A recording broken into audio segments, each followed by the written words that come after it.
A very good morning to all my dear students. We are moving ahead on the chapter The Last Leaf, and till now we have read beta. That is, there were two friends, Sue and Johnsy. मैं एक बहुत ही quick recap आपको दे रही हूँ, ठीक है. Sue and Johnsy दो friends थी. Johnsy बहुत ही बीमार पड़ गई थी. She was literally very ill and she was suffering with pneumonia. And then Sue tried all the things which can please Johnsy, which can cure Johnsy, but nothing could work. Doctor said that maybe it can happen कि Johnsy didn't want to live. Johnsy itself didn't want to live. तो Johnsy जब खुद he live नहीं करना चाहती है तो no medicine can cure हर. तो Sue was very worried. She was, trying many things. She started painting. She started talking on the different topics on, fashion, styles and other things.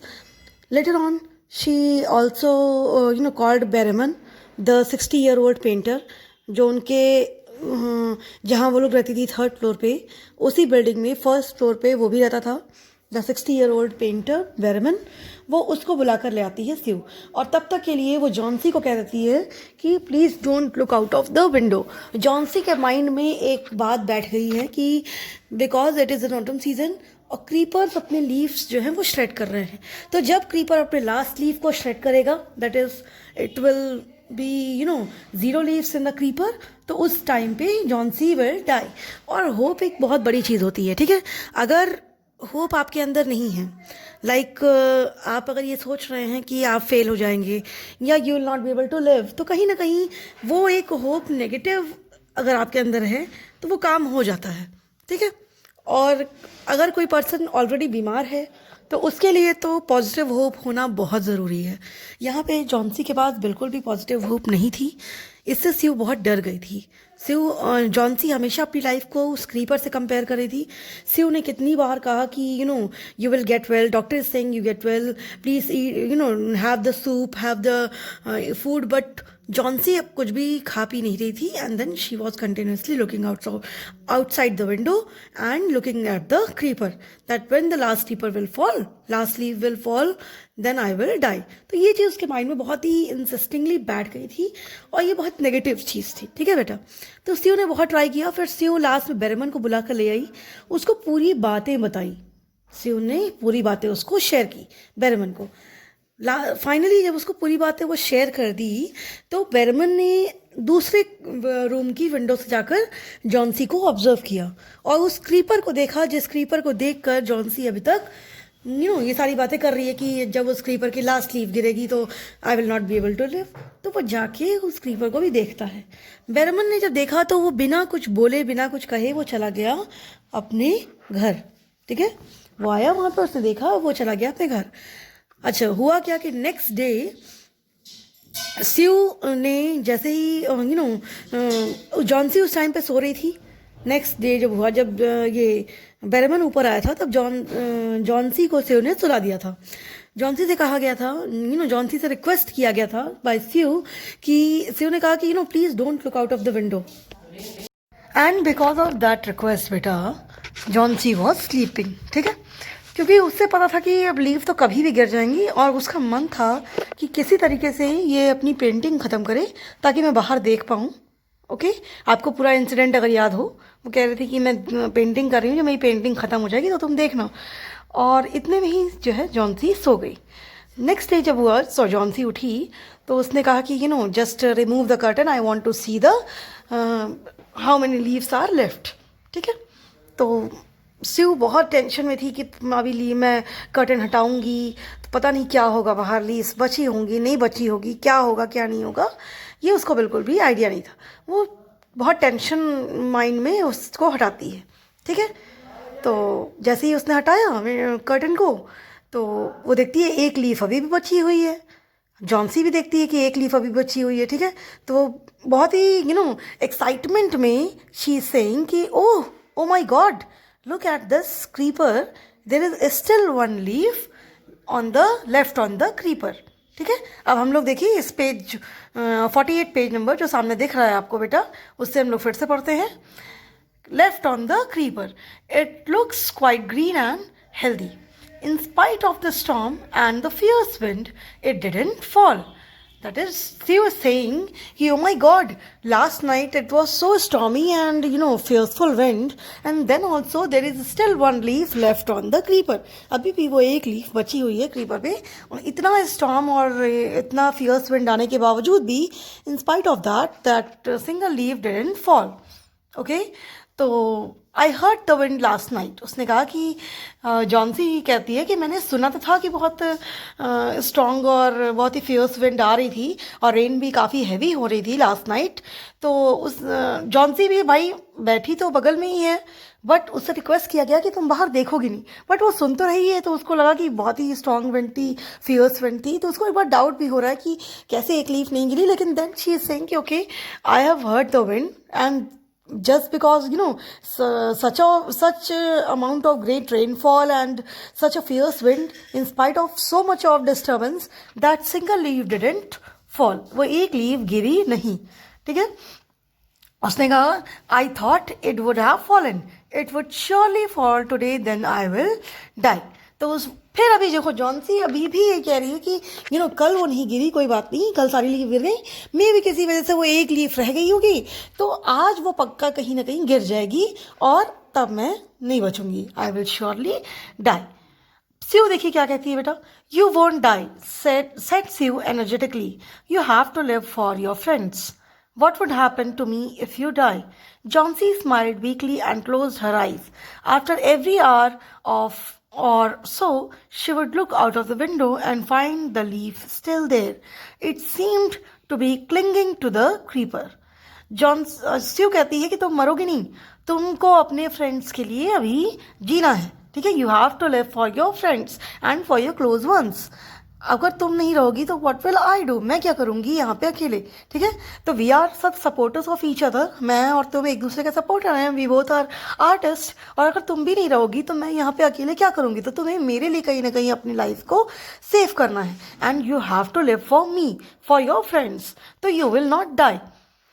तो Johnsy बहुत ही एक स्वीट सा smile, एक बहुत ही clumsy सा स्माइल देती. क्लमजी इन द सेंस बेटा यहाँ पे नेगेटिव मतलब नहीं है. क्लमजी इन द सेंस की बहुत ही शॉर्ट स्माइल, जो अपने मन में ही आप हंस लेते हैं, वो वाली स्माइल को हम लोग कह रहे हैं. ठीक है, एक बहुत ही सिंपल सी स्माइल, बहुत ही वीक स्माइल वो देती है. And then she closed her eyes, वो फिर सो जाती है. ठीक है, अब इसके बाद होता क्या है बेटा, हर हार के बाद वो बार बार विंडोज़ खोल के देखती रहती है कि कहीं वो लीफ गिरी तो नहीं, वो लीफ है भी कि नहीं है. तो ये बात वो चेक करती रहती है आफ्टर एवरी आवर. और ऐसा लगता है उसे देखकर कि वो अकेली लीफ वहाँ चिपक गई है जैसे. ठीक है, वो स्क्रीपर में जाके अटक गई है, वो बिल्कुल हट ही नहीं रही है वहाँ से. वो क्लिंगिंग लगती है, यानी कि वहाँ अटकी हुई लगती है, और वो बिल्कुल भी वहाँ से हिल नहीं रही थी लीव्स. ठीक है, तो अब देखिए क्या होता है आगे.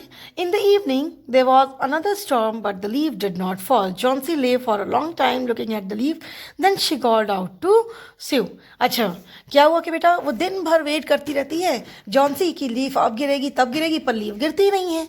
तो क्या होता है कि इवनिंग में वो एक और स्टॉर्म आता है, विंड का एक और स्टॉर्म आता है, एक और रेनफॉल होती है, बट देन तब भी लीफ नहीं गिरती है, तब भी लीफ वहीं पे अटकी होती है, वो लीफ वहाँ पे चिपकी ही होती है, वो लीफ गिरती नहीं है. अब जॉन्सी वहाँ पे लॉन्ग टाइम, मतलब सुबह से लेकर शाम तक वेट करती रहती कि अब लीफ गिरेगी. वो लेटी होती है, वो थक जाती है वेट करते करते. ठीक है, वो एकदम देखते देखते लीफ वो थक जाती है. उसके बाद वो स्यू को बुलाती है. ठीक है, अब देखिए वो उसको क्या रियलाइज हुआ है. Why she is calling Sue. I have been a bad girl, you have looked after me so lovingly, and I have not cooperated with you. I have been depressed and gloomy. The last leaf has shown me how wicked I have been. I have realized that it is a sin to want to die. देखो अब ये उसको realise हो गया कि मैं बहुत ही गलत सोच रही थी. उसको ये जो सेकेंड स्टॉर्म आया तब भी लीफ नहीं गिरी, इस इंसिडेंट से उसको रियलाइज़ हो जाता है कि I am thinking a very bad thing. तो कहती है कि मैं बहुत ही गलत सोच रही थी, मैं बहुत ही गलत लड़की हूँ, मैं बहुत ही बैड गर्ल हूँ. तुमने मेरी केयर इतनी लविंगली, इतनी केयरिंगली, सुनो, इतना पॉजिटिव केयर की है मेरी, तुमने इतनी लविंगली मेरी केयर की तुमने, और उसके बाद भी मैंने तुम्हें कोऑपरेट नहीं किया. तुमने मेरा ध्यान हर तरीके से रखा, तुमने मुझे हर तरीके से कोऑपरेट किया, हर तरीके से मुझे मेरा ख्याल रखा, बट मैंने तुम्हें कभी कोऑपरेट नहीं किया. और मैं हमेशा से ही एकदम डिप्रेस्ड और ग्लूमी हो गई थी। एंड देन इस लास्ट लीफ ने मुझे शो कर दिया, मुझे दिखा दिया कि कितनी विकेट थी मैं, कितनी सेल्फ ओनली सेल्फ थिंकर थी, ठीक है, सेल्फिश टाइप जिसको आप कहते हैं। तो कितनी मैं सेल्फिश हो गई थी, सिर्फ अपने ही बारे में मैं सोच रही थी। तुम मेरी इतनी केयर कर रही थी पर मैंने तुम्हारे बारे में बिल्कुल भी नहीं सोचा, और मैं सिर्फ अपने ही बारे में सोच रही थी।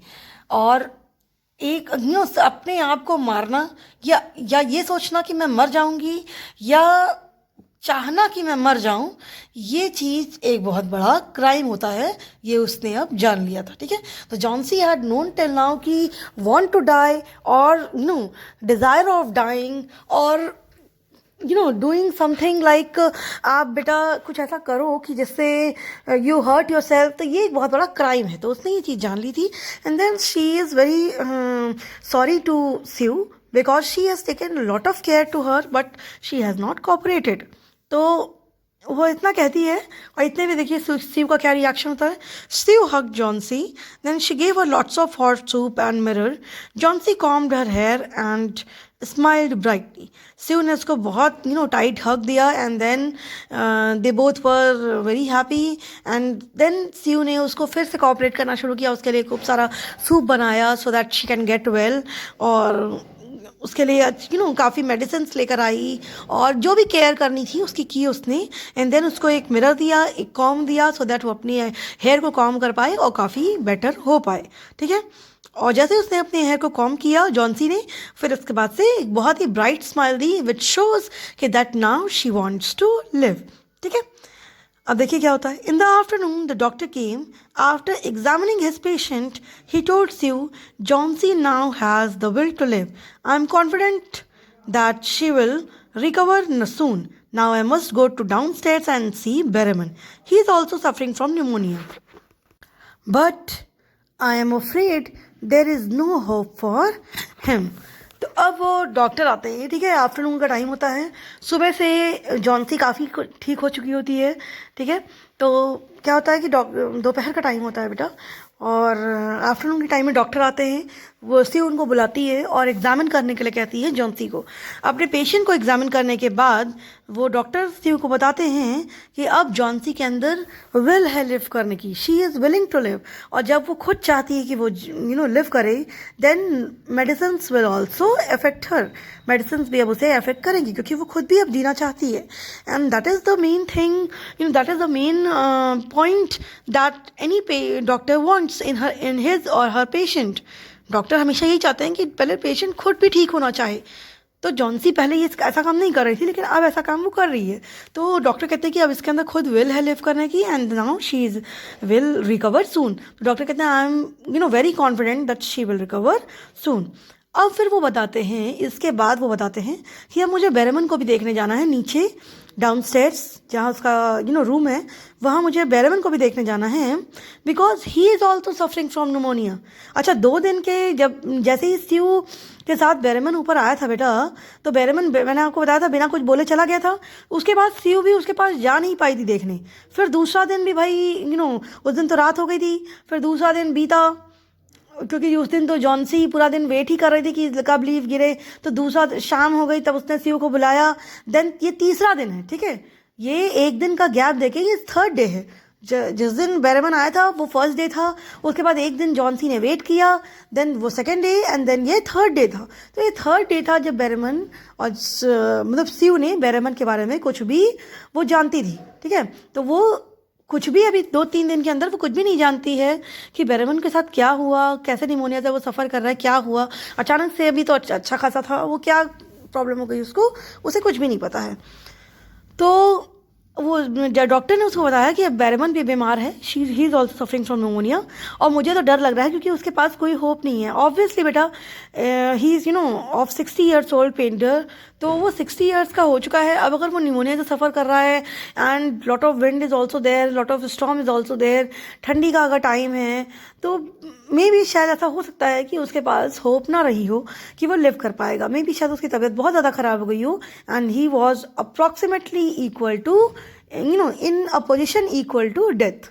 तो कहीं ना कहीं वो डॉक्टर भी कह रहा था कि मुझे बहुत डर लग रहा है बिकॉज उसके पास कोई होप नहीं बची है, ठीक है। तो अब देखिए 4th डे। अब ये तो थर्ड डे हो गया जिस दिन डॉक्टर आए चेक करने. अब देखिए द नेक्स्ट मॉर्निंग यानी कि fourth day. Okay, the next morning Sue came and sat on Johnsy's bed. Sue आती है और जॉन्सी के बेड पे बैठती है. Taking Johnsy's hand in hers she said, I have something to tell you. कहती है कि मुझे तुम्हें कुछ बताना है. Mister Behrman died of pneumonia this morning. मतलब वो सुबह आती है ऑलमोस्ट और बताती है कि आज सुबह ही मॉर्निंग में mister Behrman because of pneumonia ही डाइड. ठीक है, वो मर गए हैं. और he was ill for only 2 days. वो सिर्फ 2 दिन से बीमार थे. आपको याद होगा जिस दिन बेरमन रात में गया वो तो फर्स्ट डे था, वो रात में गया था. फिर दूसरा पूरा दिन जिस दिन जॉन्सी वेट कर रही थी कि अब लीव गिरेगी, वो सेकेंड स्टॉर्म आता है वो दूसरा दिन. और ये उस यानी कि बेरमन के लिए वो पहला दिन. ठीक है, वो दिन एक, और जिस दिन डॉक्टर आते हैं चेक करने वो दूसरा दिन यानी कि सेकेंड डे. तो ये दोनों जो दिन हैं after Behrman coming to Sue's house, Johnsy's house, उसके आने के, क्योंकि वो तो शाम को आते हैं, उसके बाद जो 2 दिन बीते हैं उन्हीं 2 दिनों में बेरमन बीमार पड़ा और तीसरे दिन मर भी गया. ठीक है, तो ये उसकी डेथ के और जॉन्सी के घर आने के बीच में सिर्फ 2 days का गैप था बेटा. ठीक है, तो जो Sue is saying he was ill for only 2 days. The first day the janitor found him on his bed, his clothes and shoes were wet and he was shivering. He has been out in that stormy night. अब यहाँ पे लिखा हुआ बेटा कि वो सिर्फ 2 दिन के लिए बीमार थे. पहले दिन उनको जेनेटर ने देखा कि वो बेड पे हैं और उसके क्लोथ्स और शूज़ सारे वेट थे एंड ही वॉज शिवरिंग. जो बिल्डिंग में केयर करने के लिए होते हैं बेटा उनको हम लोग जेनेटर बोलते हैं. लाइक जो भी लोग बिल्डिंग में रह रहे हैं तो उनकी केयर वगैरह करने के लिए लोग वहाँ पे होते हैं, उनको हम लोग जेनेटर बोलते हैं. ठीक है, तो क्या ना जेनेटर वहाँ पे था, उसने देखा कि उनके बेड पे शूज़ वगैरह सब वेट थे, बहुत गीले थे, और क्लोथ्स भी गीले थे उनके, बहुत ही वेट थे. And then he was shivering, वो बहुत शिवर कर रहे थे, शेक कर रहे थे. And just because of that, क्योंकि वो स्टॉर्मी नाइट में बाहर गए थे इसीलिए ऐसा उनके साथ हुआ था. And just because of that he died because of pneumonia. ठीक है, तो फाइनली स्यू ने बेटा जॉन्सी को बता दिया कि बेरमन बाहर गए थे स्टॉर्मी नाइट में, स्टॉर्मी विंड में, हैवी रेनफॉल में, और वो वेट हो गए थे पूरे. His clothes were wet and his shoes were wet, and जिस वजह से उनको ठंडी लग गई. And he was continuously shivering and because of cold and cough that was caught to him he died because of pneumonia. He was suffering from pneumonia and then he died. वो उसको ये चीज़ इन्फॉर्म करते हैं. Now let's see कि आगे क्या होता है. Then they found a ladder and a lantern still lying near his bed. उन्होंने तब देखा कि एक लैडर भी है और एक लांटन है, दैट लाइट लांटन बेटा. ठीक है, लाइट वाला. तो एक लैडर भी है और एक लांटन भी है, वो उनके बेड के ही बगल में पड़ा हुआ है. तो जेनेटर ने वो भी देखा, उनके क्लोथ्स वगैरह वेट थे और वो लैंटर्न था और वो लैडर था. वो सब चीज़ें देखकर स्यू ने कुछ गैस करना शुरू किया कि क्या हो सकता है, इन सब क्यों ये गए थे, क्यों बीमार पड़े होंगे. Then there was also some brushes and green and yellow paint on the floor near the ladder. अब फिर उस स्यू ने और जेनेटर ने भी सब ने ये देखा कि कुछ ब्रशेस थे, कुछ कलर्स थे ग्रीन एंड येलो कलर के जो वहाँ पे पड़े हुए थे नियर द लैडर. ठीक है, फ्लोर पे पड़े हुए थे, और कुछ पेंट वगैरह भी था वहाँ पे. ठीक है, तो वो सब भी था वहाँ पे, और ये सारी चीज़ें उनके बेड के ही बगल में पड़ी हुई थी. Johnsy dear said she, look out of the window, look at that ivy leaf. Haven't you wondered why it doesn't flutter when the wind blows? That's Berriman's masterpiece. He painted it the night the last leaf fell. यहाँ पे लिखा हुआ बेटा कि Johnsy को वो समझाती है स्यू कि तुम ये विंडो के बाहर देखो, तुम्हें लगता नहीं है कि ये आईवी लीफ जो है वो कभी फ्लटर ही नहीं कर रही, इतनी स्ट्रॉन्ग विंड ब्लो करती है और ये बिल्कुल हिलती नहीं है. ये आईवी लीफ ऐसे के ऐसे पड़ी रहती है. सारी लीव्स तो कम से कम हिलती हैं, टूटती नहीं वो अलग बात है, लेकिन कम से कम हिलती तो हैं, और ये लीफ तो हिलती ही नहीं है. तुम्हें नहीं डाउट होता कि ये क्यों नहीं हिलती है? तो फिर जॉन सी उसको बताती है कि बिकॉज ये बेरेमन की मास्टरपीस थी, वो उसने पूरी नाइट वहाँ खड़े होकर लैडर पे चढ़कर उस पेंट ब्रश वगैरह से यूज़ करके और एक लांटेन जला के उसने तुम्हारे लिए ये पेंट किया था, ताकि तुम को वो एक आर्टिस्ट था, ऑब्वियसली उसकी मास्टरपीस थी। अच्छा बेटा एक चीज़ और, मास्टरपीस कोई ड्राइंग नहीं होती है, ठीक है। मास्टरपीस हर एक वो चीज़ है जो एकदम एक्स्ट्रॉर्डनरी हो, जिससे कुछ भी एक्स्ट्रॉर्डनरी काम हो जाए। लाइक फॉर एग्जांपल यहाँ पे देखो, painting extraordinary in the sense कि पेंटिंग तो बहुत सारी ऐसी हैं जो एक्स्ट्रॉर्डनरी होती हैं, लेकिन वो पेंटिंग जिससे एक पर्सन का डिप्रेशन ही चला गया, ये तो एक नॉर्मल लीफ की पेंटिंग थी।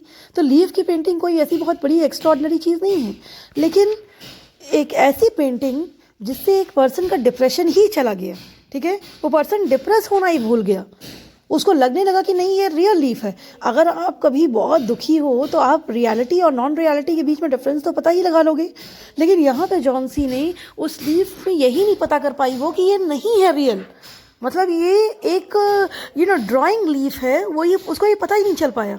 और जस्ट बिकॉज कि उसको पता ही नहीं चल पाया कि वो एक ड्रॉड लीफ है, मतलब एक ड्रॉन लीफ है, तो उसने क्या किया, उसने अपनी डिप्रेशन को हटा दिया अपने माइंड से।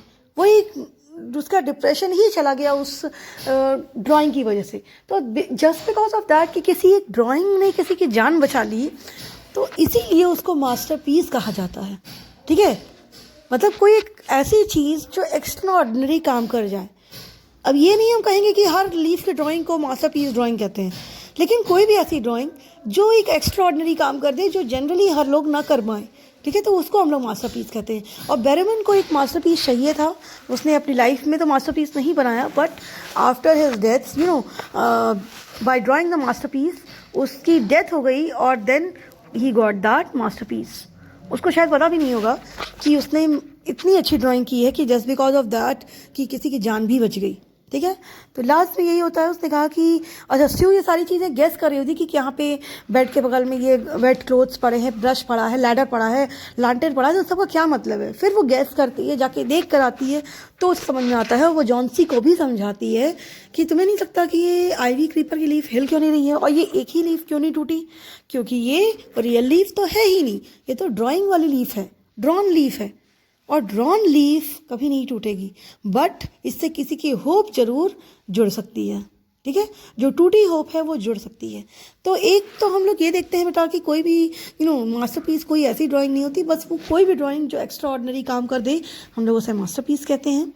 और एक हम लोग ये भी देखते हैं, इस स्टोरी से ये भी होप निकालते हैं कि when you have to get something very good in your life, ठीक है, तो आपको अपनी लाइफ का बेस्ट रिजल्ट देना ही पड़ेगा। लाइक बेरेमन 60 ईयर्स का होके वो मास्टरपीस नहीं बना पाया, बट जब उसने बनाया तो उसने अपनी लाइफ का सबसे प्राइसलेस मोमेंट दिया, और उसके बाद शायद वो बचा ही नहीं, ठीक है, तो वो मास्टरपीस तब वो बना पाया। तो जब आपको अपनी लाइफ में सक्सेस को पाना होता है, मैं ये नहीं कह रही कि सबके सक्सेस के पाने के बाद सब लोग नहीं रहते, लेकिन आपको बहुत ज़्यादा हार्डवर्क करना पड़ेगा, ओके। तो यहाँ पे एक दो मॉरल हम लोग को ये सीखने को मिलता है, and that's how the last leaf worked for Johnsy. और हम लोग ने इस चैप्टर में बेटा चैप्टर आज खत्म हो गया है। In the next class I will discuss the question and answers, and I will also give you the question answers, extra question answers from the back of the chapter.